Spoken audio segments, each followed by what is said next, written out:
Hey guys, welcome back to episode 3 of Our Path podcast. Today we were really thinking about actually giving you guys an introduction to who we are, the background of us, our stories, where this podcast came from, why we started it, where we started it, all that good stuff, because we were thinking about it and we kind of realized that we never actually gave you a formal introduction of who we are and why we're doing it and why we want you guys to hear our story and why we want to hear your stories. So that's what today is going to be all about.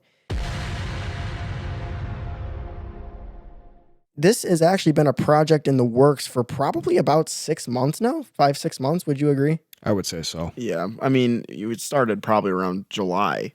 So- Dean and I came up with the concept. So before we get any further, the people behind these mics, my name's Dean, that's Drew, and over there is Tony. We all actually went to school together since kindergarten. I mean, Just about, yeah. First, same second grade, elementary we've- school. Yeah, I've actually, Drew and I have known Tony forever. I mean, I've known him as long as I've been in the school district since I moved when I was like, I don't know, 4 or 5 probably. So I've yeah, known we were Tony for youngsters. a long time. But interestingly enough, I should say Drew and I never actually talked to Tony until probably, maybe a year after we graduated. Interestingly enough, we never actually had a conversation in school. Yeah, I'd see you in the hallways, but I'd never actually, start anything with you because I don't know.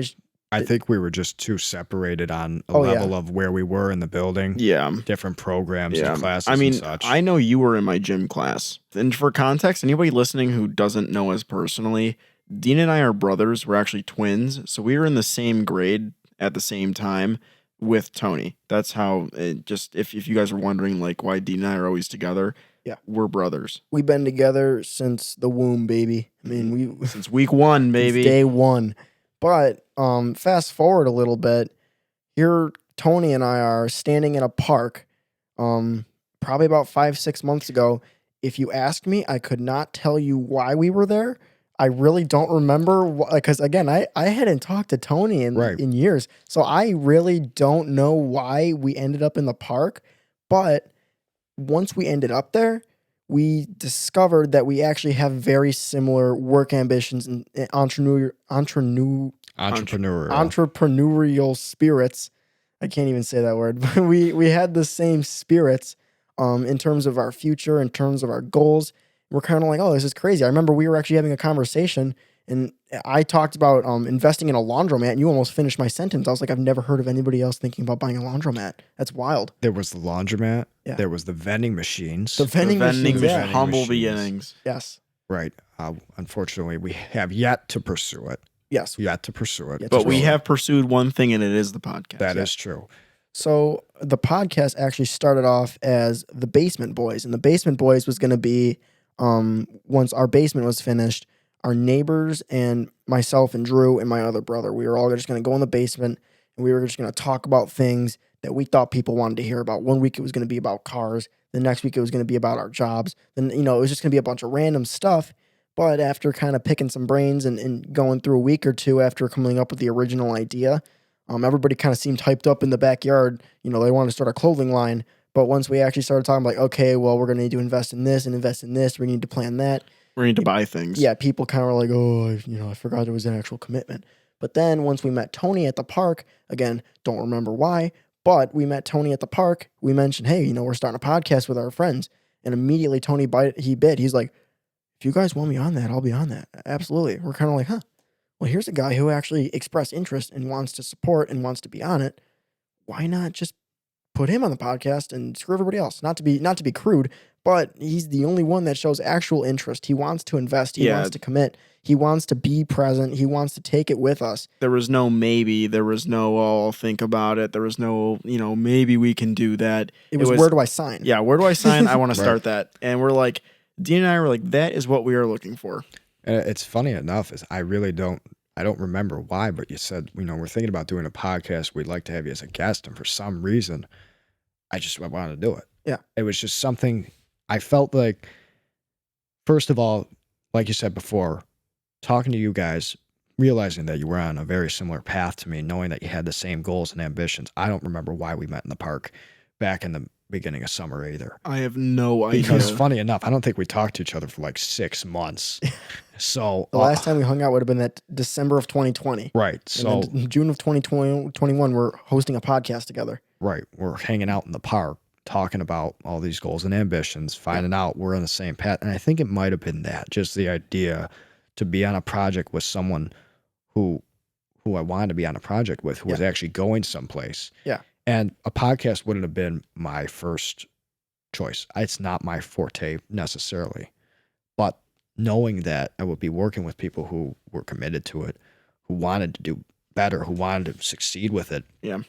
I knew we had a pretty good chance for success. Yeah, Hey. and I remember one of the biggest points we made was like, because Drew and I were the only ones who were actually serious about doing it. Yeah. I remember we're talking to our neighbors about it, and it was kind of wishy-washy, Maybe. But as soon as we came up with that idea in the backyard, I actually went home and started making logos for the Basement Boys at the time. I Right. started going home making logos, thinking about when we could do it, and the original rollout date was going to be like October-ish when our basement was finished. But then we thought about it, we're like, why not just roll it out in the new year when everybody's looking for new things, when everybody's looking to improve their lives, and we're also looking to improve our lives. That's what the whole point of this podcast is. Right. You guys come on this journey with us. We're every month. I'm not sure if we mentioned it, but every single month, at the end of the month, we're going to give you guys kind of a month recap of what we did to improve our future that month. So whether it be we got a promotion at our job, or we got a new job, or we passed a test, whatever it is, we're going to give you guys those updates.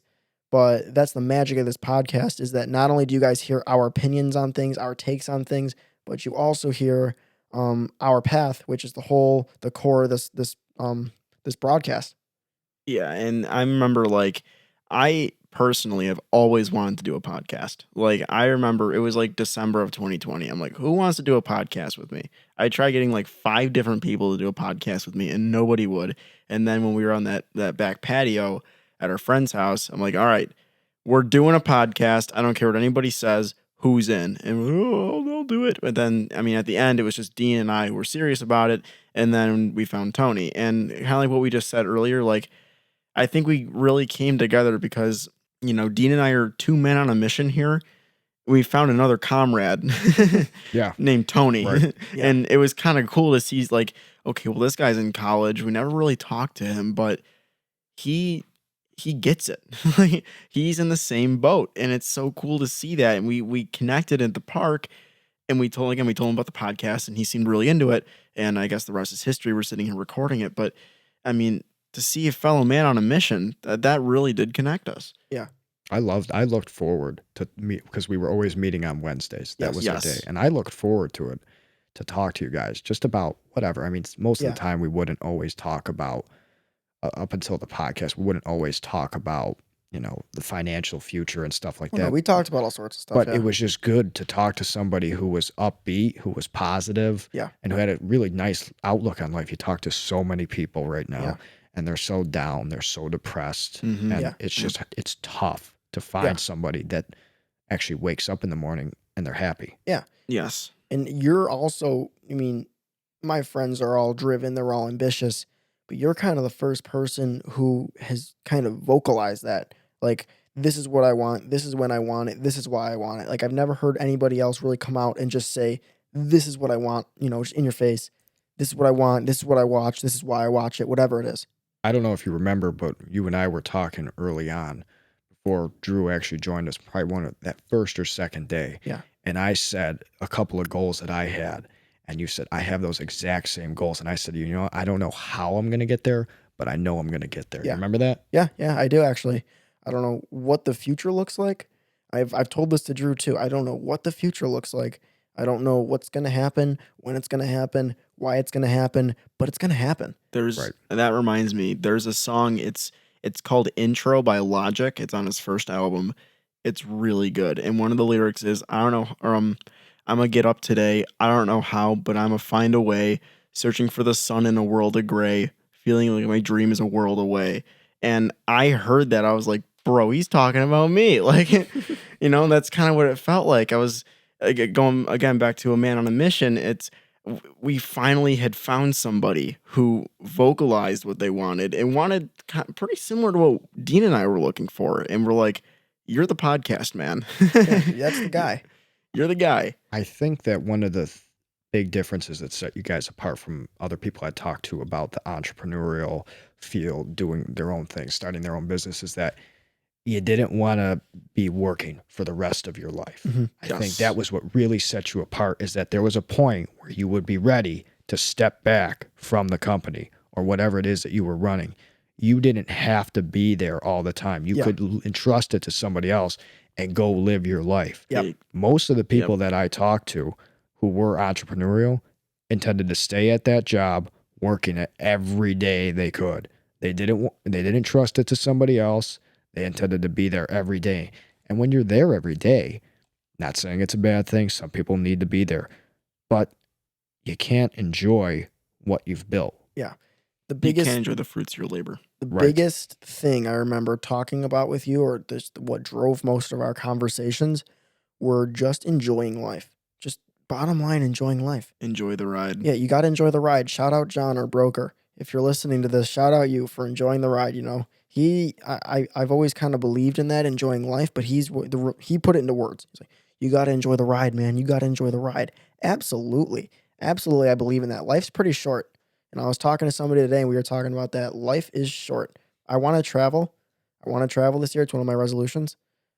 Why not? You know, why not book a cheap flight somewhere and enjoy a weekend somewhere random? But just to get back on the topic, kind of what fuels our drive for just success on this podcast and all that is, I would say, big thanks to our parents for not giving us handouts growing up. I would say that's the biggest thing, because growing up, you learn to work for what you have. You know, I remember when I was young, I would always be running lemonade stands, you know, come back in with a hefty profit of $10, $11. You know, it was always the best. So it was work for what you want. My parents bought me stuff, obviously. You know, my parents, great parents. They bought me stuff. But if I really wanted that thing, if I really wanted it, I had to work for it. You know, especially as I got older, I got a job. I started working at Wegmans. You got to work for it. And I could almost venture to guess that your parents were definitely the same way. It was a similar situation, Yeah. I would say. I remember one of my earliest things you mentioned, the lemonade stand, but Mhm. I used to make bank at garage sales. Oh, really? Yeah, I did. I would basically practice this, you know, buying stuff and then reselling it. And you think Little Gary V. you think it's funny. You think that, well, you can't make that much money at a garage sale. Yeah. No joke. I made bank. I would buy the stuff super cheap, and I was so firm on my prices. People honestly, Tony. the old ladies would say to me, "Oh, that's too much. I can't spend that for my grandson or something." Too bad. I'd be like, "It's $5." And then you know what? Somebody would come along and be like, "Only $5?" I go, "Yeah." They'd be like, "I'll take it right now." Yep. And that's one of probably the earliest memories I have, that let the buyer come to you. Mm-hmm. That was a great lesson. And I was used to dealing with people in that buying and selling sense like that from when I was little. I used to go to the flea market with my father, my grandfather, Mhm. and I was so used to watching them haggle people for prices, and it basically rubbed off on me. So Yeah. I just was used to it. So I think from an earlier age, I was already kind of being prepared for that type of environment. Yeah. I remember 4th of July, Dean and I were like probably 10 or 11. Yeah, no more than 10 or 11. We were our grandma lives on a beach. So there's like a little backyard and then the beach, no joke. And every 4th of July back then, people would gather, like, just the whole strip down there was these huge teepee fires. And behind all these people was a bunch of sticks that no one picked up, but Yep. they needed them. So Dean and I would just get our grandma's wagon, go literally right behind these people, pick up the sticks, put them in the wagon, and then charge $5 these people to get the sticks. Yeah. It was like we made like $50. And then if they wanted, we would charge an additional $5 to build the fire for them. And people bit. We Yeah. would make $10 just We- here, $10 there. And Right. it was such easy work. Yeah, we made bank on that beach on 4th of July. We'd cash out. You know, everybody else is drinking, shooting off fireworks. We're sitting there hustling, selling firewood. That's genius. And who knows what we spent that money on? Oh, It yeah. wasn't. It was wasn't probably dope. some Webkins It or wasn't- something. we should have Webkins. bought Bitcoin, but we didn't. Oh, Yeah, we woulda, coulda, shoulda. could have saved it for some NFTs or something. Yeah. If only Gary Vee was as vocal as he was now back then. But I'm sure he was. yeah, like what Dean said, we were growing up. and it's probably a similar situation for all of us. There were no like handouts for big things anyway. Like you had to work for them, and like that for all my expensive things like my car, my MacBook, for example. Those things didn't just come. Like I learned when I was at Wegmans. I was 16 when I first started working. Like my parents were not buying me those things. I had to get those. I would say for the most part, a lot of the kids I knew growing up were kind of in the same boat. Where if they wanted something, go get a job, work for it, earn it. I can't say that I know too many people or have too many friends that are not like that, who kind of have that drive, that ambition to do better for themselves and get what they want, when they want it. Right. I would say that growing up, I would not say that I had it rough. I would not say that I had it tough at all. I think I had a very, very good childhood. Oh, absolutely. And I think I honestly did better than a lot of people do, and not to be mean or judgmental or sit on a high horse or anything, but I do think that I had a couple of things handed to me along the way, but I was younger. Yeah. And as I got older, those things started to drop off. Yeah. They weren't as significant. They weren't as constant. It was less and less. And bringing me to the point where I am today. But I do think that I learned quite a bit of things along the way. And I Absolutely. think where I am now, I'm learning even more, and I'm seeing even more, holding down a regular, I would say 9-to-5 job and experiencing real life situations. Mm-hmm. It's something that a lot of people who are in college don't get to do, because it's tough to have a job where you need to be there from 9 to 5 on break and sometimes during school, and then go right back to school. Yeah. But it's so important to have something like that, to understand that responsibility, to see how the world really works. Mm-hmm. Yeah, absolutely. And like Tony said, my parents weren't making me run lemonade stands in November trying to buy a DS for myself. Like, they'd give me Right. that for Christmas. But if I wanted something small, I'd go start a lemonade stand. Or if I wanted to make some extra money to, buy Slurpees next time we went to 7-Eleven, go sell some firewood. And as I got older and I got a job, that's when I started buying myself more stuff or saving up, on my own, because I actually had a job. I could afford those things. I could afford an Xbox or whatever it was. But I would say growing up, absolutely, my childhood was fantastic. Right. Yeah. I have a lot of good memories growing up. Especially like 2016. I know people talk about it all the time. Great year. Just want that on the record. Great year, 2016. Yeah. But even going back to like 2009, 2010, birthday parties and all that good stuff, like, my parents outdid themselves for sure. Absolutely. I would agree. And I wasn't trying to say that we had a bad childhood. Like we of course, when we were little, we had stuff given to us like a lot of kids do. But as we grew up, like what Tony said, as you grow up, like as soon as Dee and I got our jobs, like we didn't get those like random things as much. Like a lot of Right. the things like these days, my Right. parents don't buy me clothing. They don't buy me really anything. It's up to me. And that has given me a good deal of responsibility. It's like, well, okay, like if I spend this money, it's my money going. Right. I have to earn that back. Yeah. That's not going to get given back to me. So you have to be a lot more conscious of where your money's going. When you start working and you start to buy stuff, you start to look at it as, okay, well, we'll just use $15 an hour and you're going to make a $45 purchase. Okay, well, that's 3 hours of work right there. Actually, it's more because of taxes. Yes. And you have to think about that. When you have a job, it really does teach you good spending habits, good saving habits, good budgeting habits. It's really important. Absolutely. Yeah, and I think growing up too, I was very fortunate to have good money habits instilled into me. Like I know a lot of people that spend their money like crazy. Absolutely. Like it gets in their pocket and it doesn't stay there for even a second. It's gone. For me, it's almost the opposite. I have to convince myself to spend the money. Right. And I credit the people I was around when I was younger, like my parents and our friends across the street. I remember when I was little, my buddy Chip, shout out Chip, he had like the new iPod, and I was fascinated. I was like, I wanted. We were like what, 5th grade. Yeah. I wanted a gold iPod so bad, and he told me not only did he have this iPod, but he had $200 saved up. And when you're in 5th grade, $200 is like the lottery. That's Yeah. bank. That's bang. That's like you can retire. Yeah. And I'm like, Chip, how? And we didn't call him Chip at the time. His name's Zach. But I was like, how did you do that? Like, what's your secret? And he's like, I just don't spend my money. Like that's what he told me. I just don't spend my money. I'm like, So that's how you do it. And ever since, like, I think in 3 years after that conversation, I had $1,000 saved up, Really? just saving and saving and saving. And that's how I still am. Like, I don't make big purchases often. I don't make a lot of purchases very often, but I'm very grateful to have that from when I grew up. And Dean's the same way. You know, growing up and looking back, I remember, I think it's safe to say that my family, we were a lot of savers. They Yes. saved their money more than they spent their money. And that really did rub off on me because I remember once I got money, once I had money, whether it was from a gift, whether it was from doing work, whatever the money came from, I didn't want to spend it. Yeah. Nope. I would go to the store Yeah. and I would think, well, we'll just use it as an example. I worked doing whatever I could. I got $20, we'll say. I was like, okay, now that I have this $20, my plan was to go to the store, Target, and buy this toy. We'll just say a toy.